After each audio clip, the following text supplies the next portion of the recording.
Hello, everyone. Welcome to Engineering Graphics. My name is Professor Nesbitt. I am happy to have you all in my summer course. As you know, this is an online course, so any meetings, any meetings that you will need, office hours that you will want to have with me will have to be set up by appointment only. So just keep that in mind. The way you could do that is just email me at corey.nesbitt@sjcd.edu, and we will be able to find a perfect meeting time to schedule for you all and myself. Again, that is corey.nesbitt@sjcd.edu. I'm recording this and the caption is picking it up incorrectly, but I'll show you where to find that. Is in my faculty profile. Here is my email address here, and it explains everything that I was just saying. But first thing I want to do, apart from that, is go over the syllabus. Typically don't go over my syllabus, but since a lot of you are new to online courses, so I'm going to go over the syllabus really quickly and also go over the calendar, and then we'll cover chapters, I believe 1, 2, and 3, and I'll go over the homework with you. Chapters 1, 2, and 3 are quite simple, so don't worry about the number of chapters we're covering. It's not a lot to them, so shouldn't take us too long here. But first things first, this is some of the semester for Graphics 1304. Some things you ought to be aware of is you need to have completed Math 1314 or higher for this course. All right. Some other things to note is you will need to download softwares AutoCAD and Fusion 360, and you can do that by going to autodesk.com. Next, we'll go through that obviously in a second, but we get through the syllabus and we'll come back to that. But your textbook is located right here on Blackboard. There's an e-textbook. So if you want to buy the hard copy, you can buy that hard copy off of Amazon. You can buy it also from the school campus bookstore.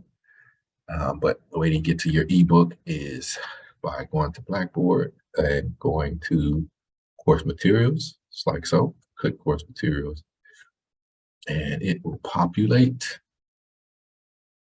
And there it is. And if you click read now, the e-textbook will open up for you. Just thinking about it. And there it is. All right, there it is. So we're covering chapters 1, 2, and 3 today. So next, back to the syllabus. All right. So student learning outcomes for this class. So we're gonna read through this a little bit, but gonna discuss basic steps in design process, demonstrate proficient freehand sketching. Also gonna go over that today. I'm gonna demonstrate proficiency in geometric modeling and computer aided drafting and design. All right, and we'll go through each of these. I'm not gonna read all of them. Now, the important things that you want to know: grade range, you should know those things. What an A, B, C, D, and F is, and FX, keep in mind on your FX. If you have excessive absences, I will have to give you an FX for the class. Typically, I give students FX when they don't complete the majority of the assignments. But if you do miss some major assignments, like if you miss more than one exam, if you miss the final, I'll possibly have to give you an FX. So please keep up with the workload and keep in mind the attendance for this class, which we'll go over that later in the syllabus. But your grading formula, homeworks will be 45%. You're gonna have discussion boards, and I will have one starting on tomorrow. And for your discussion boards, please respond to at least one student. to get full credit. If you do not respond to at least one student, you will not get full credit for your discussion board. And I also use discussion boards for your attendance, okay? You have 2 exams, you have a midterm and a final. You have 1 project. The project will open up this week. I'll go over that as well. And I'll go over throughout the duration of the semester. So first thing we'll do is just select a project that I'm going to basically offer to you, which will be designing a Ferris wheel. So you can pick a Ferris wheel and you'll design that, but we'll go over that a little later. There'll be no late homework. All homework assignments will be due on Sunday. You'll have attendance questions will be given to you on Monday, which first one to open up actually to tonight at 12 a.m. And it'll be due on Friday. All your discussion boards will be due on Friday. All right, so keep that in mind. Discussion boards are due on Friday. Other things to note, again, this is a virtual class online anytime. So if you want to meet, if you do want to meet up with me, please be sure to email me to set up a good time to meet up. All right. What else to go over? I think that's the majority of the things that I want to go over in the syllabus. Everything else, you please look over for yourself. And if you have any questions, please let me know. Now let's look at the calendar. This is a 10-week course. So you're going to be covering a lot of ground. Going to be covering quite a bit of ground. Okay, this is not the updated calendar. So let me pull that up.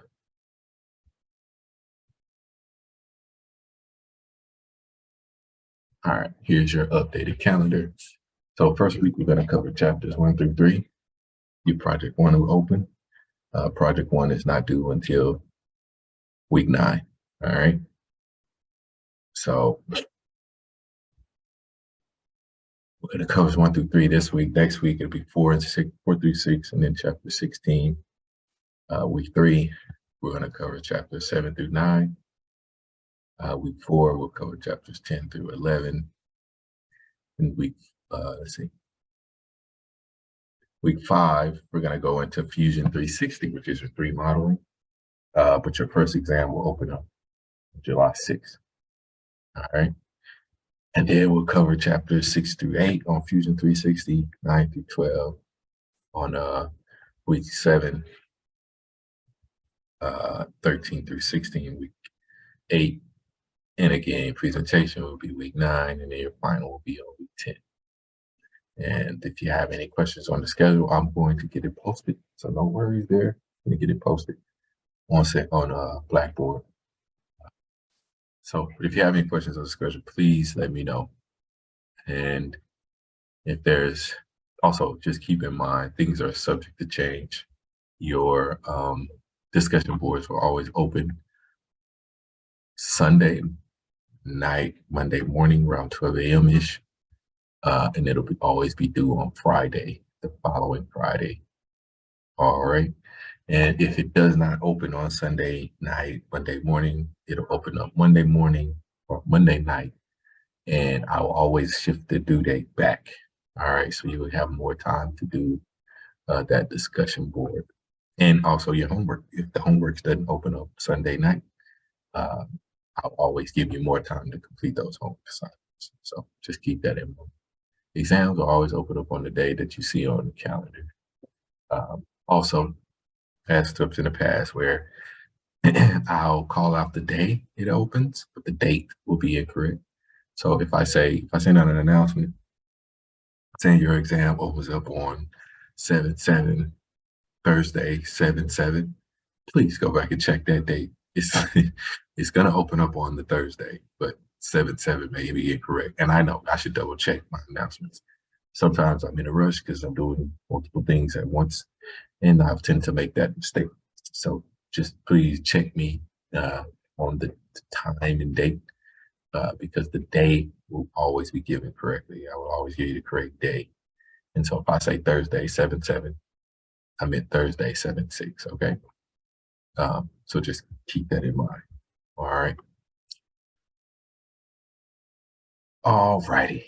So that's the calendar, that's the syllabus. And if you have any questions on it, please email me. Let's go to the next thing I want to cover. Let's go to autodesk.com. All right, let's go to autodesk.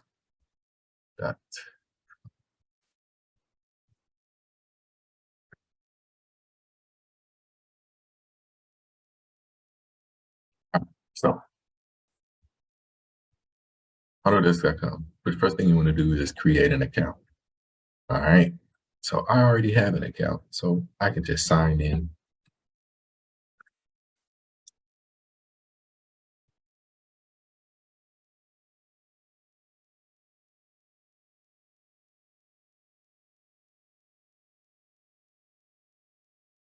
Now, when you create your account, it's going to ask you for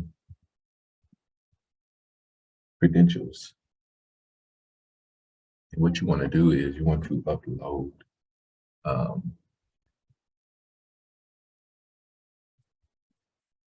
what you want to do is upload your tuition from Sanjak. So just upload your unofficial tuition from Sanjak, and it'll send you an email. It'll let you know that access has been granted. Now you will be able to download software. Now, downloading software, what you want to do is download free software, right? Download free software. Now, you're going to come here and you're going to see download free Autodesk software free trial. You don't want that one. You want to scroll down until you see one that says 1 year. 1 year. I don't see it. So that's fine. Just change your search.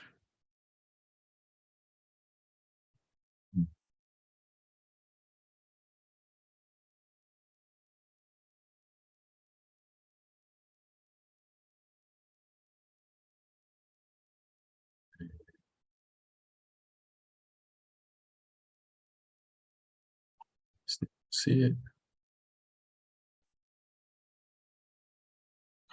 There it is. So take off the free just to downloads, and then it pops up. And what you want to do is download student and education software 1 year license. You want the 1 year license. Okay. So when you select that, it's going to say, yeah, you're confirmed. Congrats. We confirm that you're eligible for educational access. All right.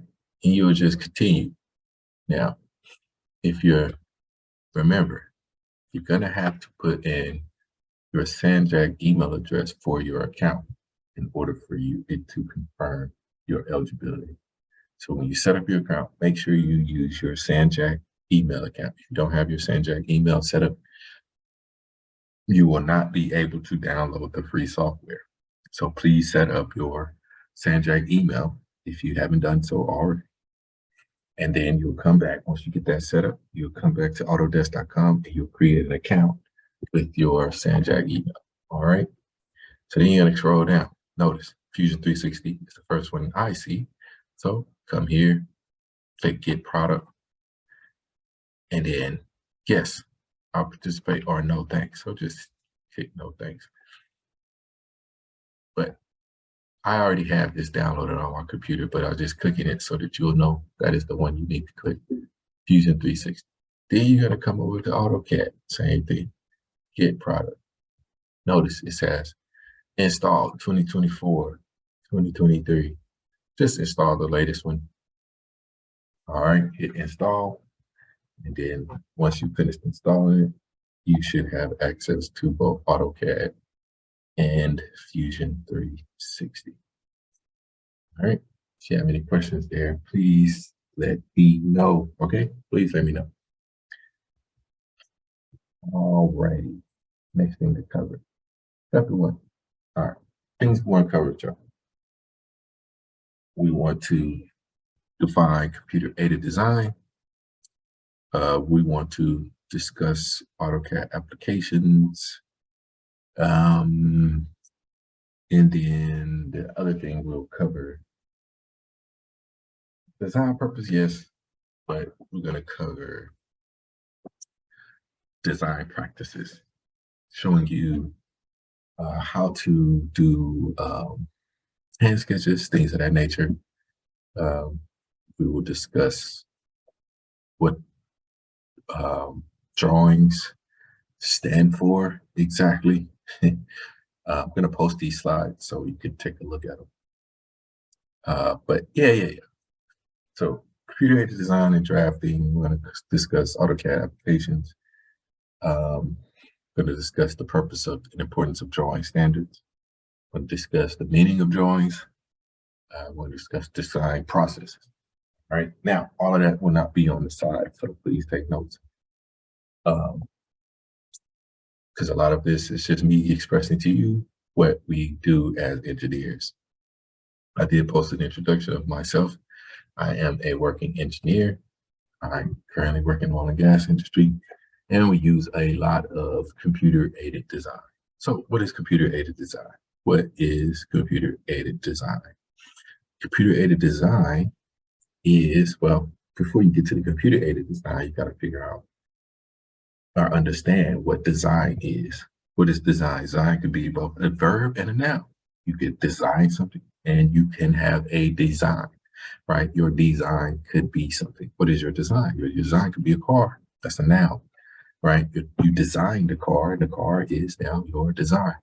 You could design certain components for your car, right?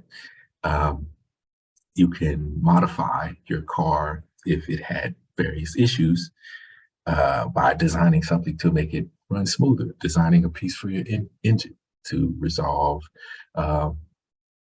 exhaust issues, like maybe coming up with a solution with better fuel, something that will burn slower, a fuel that burns slower, so your car can drive longer, right? But beyond that, what is design? Design. What is design? Well, let's define design. Design is coming up with a solution to a problem. Simple as that. It's coming up with a solution to a problem. What kind of problem? Well, it's a problem that you have that's tangible, that's physical, that you can see, right? Like back in the day, we walked a lot and we wanted to get to places faster. And you can't get to places faster by walking faster. Yeah, you could get there faster, but not that kind of fast. Like you're not cutting in the minutes. I'm talking about cutting hours and days down when you was traveling for days to get to the next city over, taking you days to get there. All right. So you needed a vehicle to take you there faster. So what was one of the solutions? Well, a horse, an animal that could move a lot faster than you. But that horse had to stop, right? Because it got tired, needed water, needed to refuel, needed to eat. So then you come up with something that to get you there, get a vehicle to get you there where you didn't have to feed it. But it also, but a car, you got to feed it, right? It needs fuel. But it doesn't have to eat. It's something you could do, right? You pump the gas into it, and then you have to come up with a pump. To pump gas into it, you had to come up with a fuel that the engine would be able to burn, right? So all of these were problems. And then you had to resolve those problems in order to come up with a vehicle to help you move from one place to another place faster than you could walking. And that is design, right? That is design. Where does computer-aided design come in? Computer-aided design comes into play because you need to come up with a drawing, right, to showcase the resolve for whatever problem you had. It's a matter of communicating, and that's the importance of drawing. Drawing is, what's the purpose of a drawing? The purpose of the drawing is communicate. The drawing communicates an idea that you came up with to resolve a problem. Drawing is the solution that is provided, or to communicate rather, your design. That's what a drawing does. Drawings communicate your design. All right. So moving right along. Next slide. So AutoCAD is a software that was developed to communicate your design in a two-dimensional format. Because back in the day, we used to draw, right? You had to do it by hand, right? And so that's why you're going to have problems to communicate to me by hand, because, you know, history helps you to see where you are now and how much, you know, I guess, turmoil you have to go through by drawing all of these different things by hand, making sure all of your lines were straight as could be, making sure you captured all of every aspect of this component that you had came up with to someone to machine it. You're looking at it from a hand standpoint to now a software standpoint, and just understanding where we come from, right? That's why we have you do it by hand. But today we're doing it in, I'm not saying today you are, I'm saying in today's time, we use a lot of software, and it helps to really expedite, right, or speed up processing drawings or ideas on paper, right, to a machinist or to a manufacturing plant, so that these people can uh, bring your idea into fruition, like bring it into a real life form, right? And so that's what drawings help do. They help communicate all of those ideas on paper. But in order to do that, there's some things you have to have, right? You have to have standards. Where's my slide? Standards? I think I put it on here. I didn't. You gotta have standards. Now, I don't have that slide on here. So I have to add that for the next one. But anyway, what are standards? Let's look at that.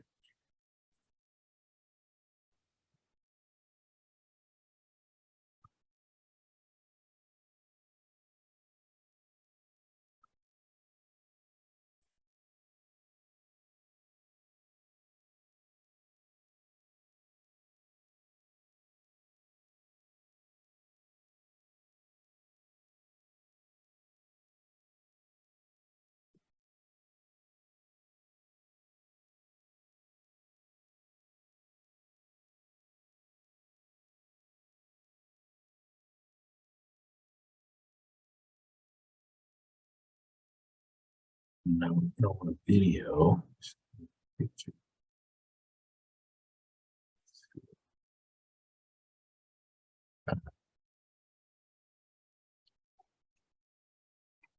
So this is a picture,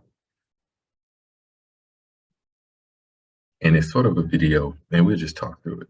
So currently, it's in millimeters, right? And you should all understand millimeters is what we call the metric system for defining how big something is, the placement of certain parts of it. Like, so you're looking at the width and the height of this, and then the thickness of it. So we need that system to be able to communicate the size of something, right? The size of your component. And so we have the metric system wherein how many millimeters it is. Like, how would you know how big it is if we didn't have standards, if you didn't have the metric system, right? We wouldn't know. You would just be guessing. All right. So therefore we have this metric system. And then we also have imperial, right? Where you have inches. Is what we use currently in the US.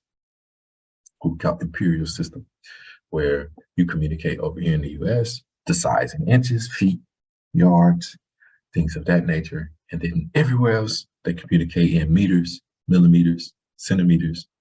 Um, what's the other one? Mega.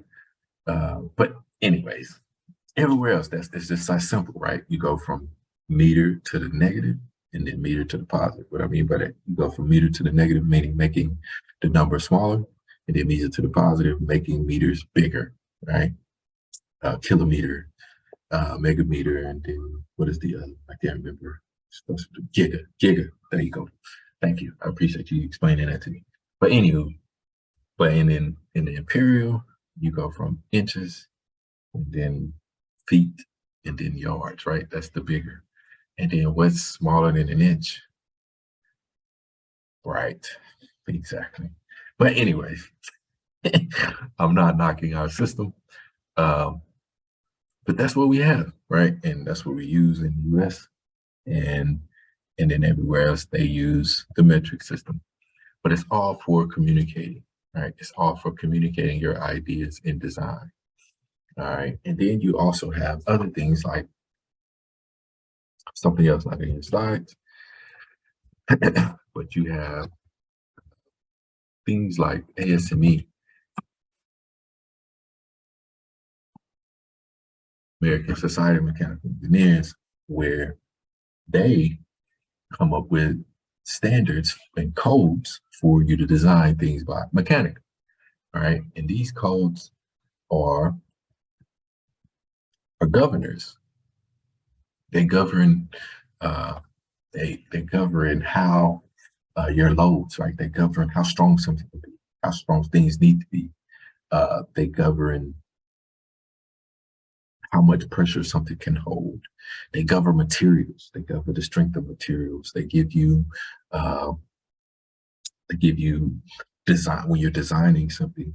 They give you a certain amount of when it comes to safety, right? You got 1.5 times or a safety factor safety of 3, right? These standards like ASME govern how tough you can make something, how strong you can make something.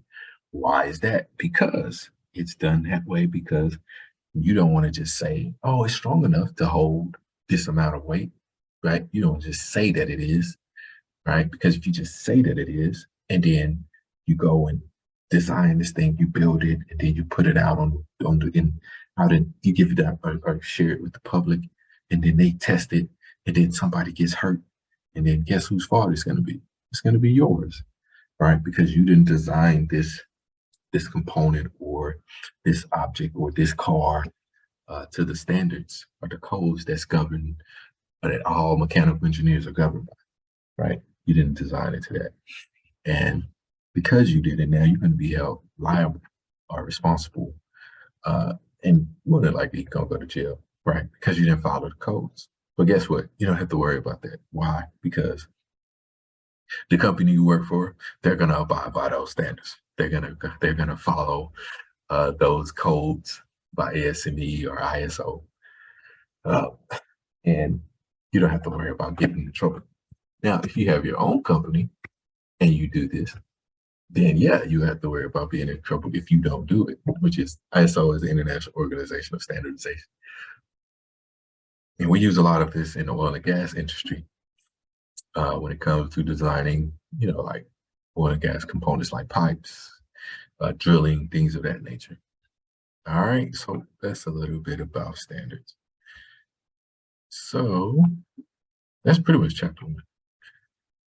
Well, not pretty much, that's chapter 1. But I want to go over something with you, and this is your homework. This is your homework. So you have multiple objects, and all of these objects are in isometric views. Isometric views. What is an isometric view? Something else, not in your slides that you need to write down. An isometric view is a view that captures all 3 sides of the object. They're all 3 sides. Well, you have the top of the object, you have the front of the object, you have the side of the object.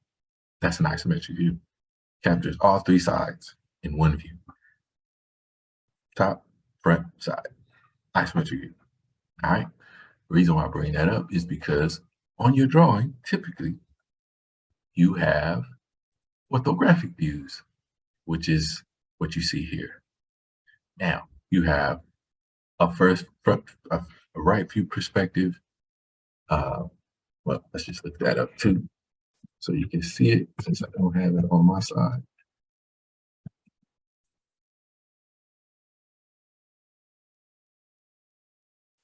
So, orthographic views simply capture the 3 views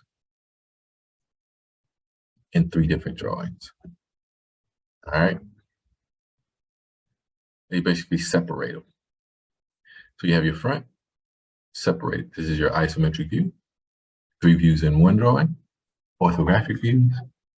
3 different drawings with 3 different views. All right. Front, top, side, front, top, side. And notice the order, right? Notice that order. So you have third angle projection. Third angle projection always starts with the front and the left-hand corner. And a lot of my students always just, I don't know why, but they miss the third angle projection. So if I put my front view starting in the lower left, my top view will be immediately above it. So notice how you're looking at this. You're looking at this object from the front, and this is it, right? It's in two-dimensional space. So if I'm in front of it in two-dimensional space, what I see is two squares. I see two squares. Now, if I'm looking at it from the top, what do you see? Well, you just see this L here. You see the L. That's what you see in two-dimensional space. And that will be directly above your front view, but it'll be as if you were looking onto it, right? So it will face you as if you were looking onto it, all right? And the same with the right.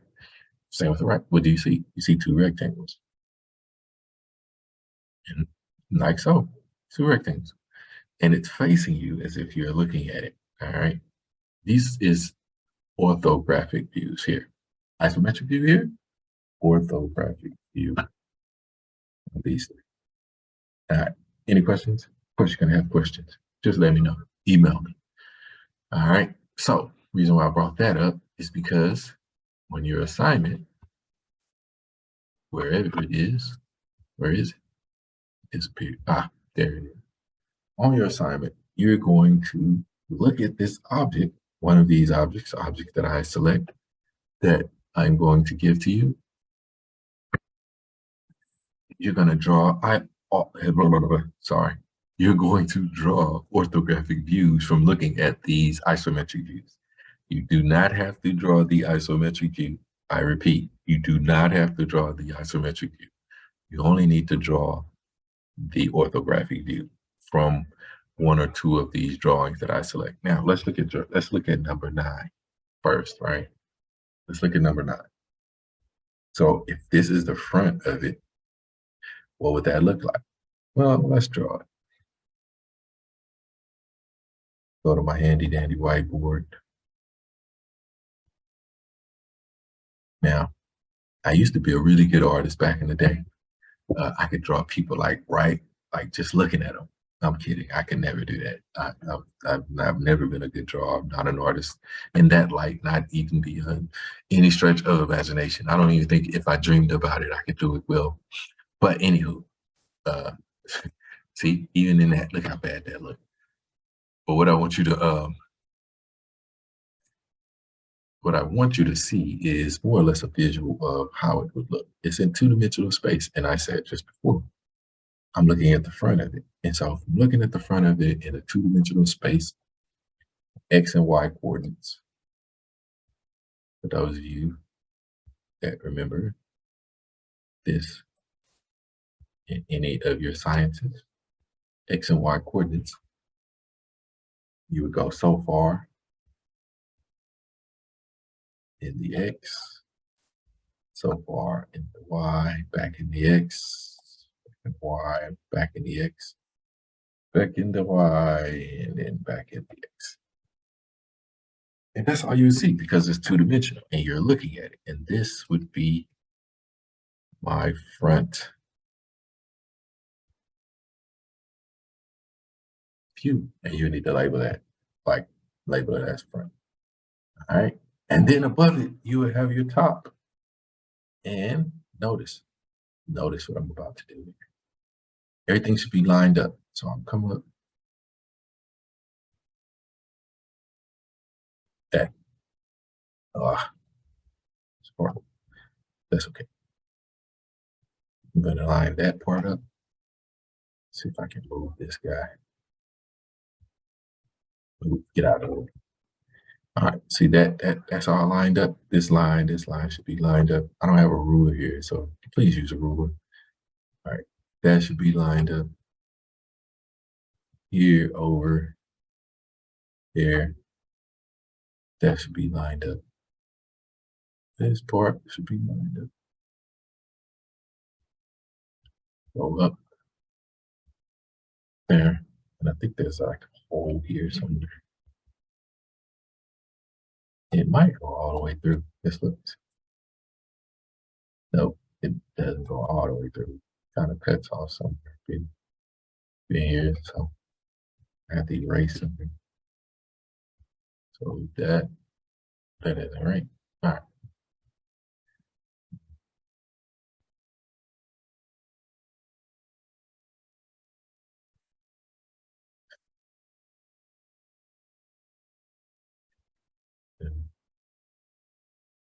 So remember, you're looking at this from the top. And so there's going to be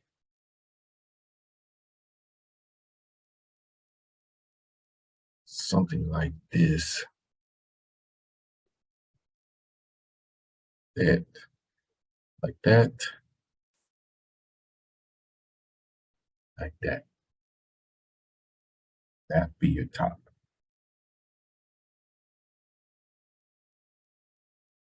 And you need to put that in block letters or all caps.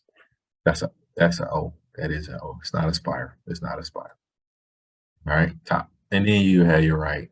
And again, it'll line up.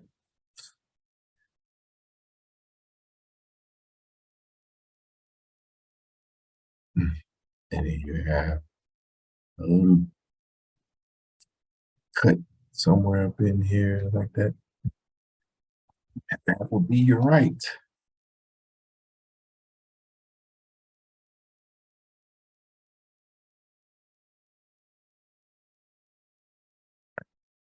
This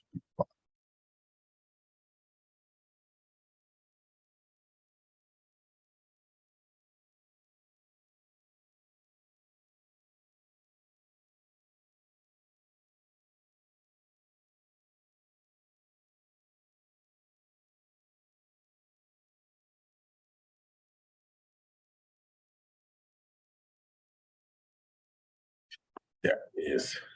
All right. So XY coordinates, remember XY coordinates. Third angle projection. Front is in the lower left, right? Top, right. And so imagine looking at this object, which was in isometric view, directly in front of it, directly on the top of it. Everything's facing you. The top would be now facing you. The side would be now facing you directly, right? So if you were on the right of it, which is this side of it, right? Like this side of it, right? Turned it towards you. That's the right. Flip it up, right? To the, see the top of it, and that is the top, right? And that's how you draw orthographic views. All right. Any questions? Yes, no, maybe. If you do, please feel free to email me again. Now, I'm going to open up AutoCAD somewhere around here. My wife told me that I had a bunch of mess on my screen. Yes, I have AutoCAD 2021, and that's A-OK. It is A-OK, okay? You're gonna have 2024. It should work the same. If it doesn't, let me know, and I will download 2024. All righty, chapter 2.